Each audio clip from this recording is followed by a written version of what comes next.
my bigger problem, and you were on the Slack channel. Like, I'm not sure that time.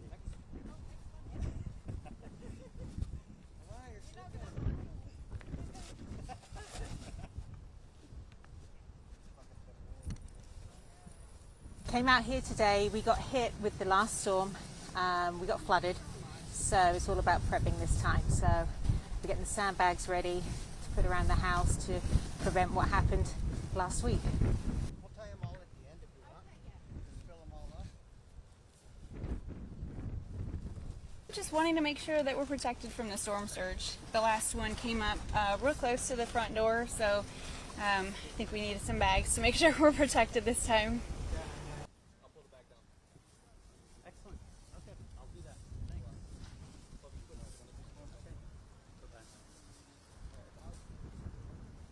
Well, we had water the last hurricane, so we decided we want to fix this problem this time. So we decided we needed sandbags to try to stop this, which is supposed to be even a worse storm than last time.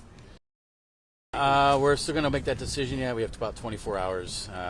Want to see where the track is going to be, and then either go north, south, or stay, depending on where that track's going to hit.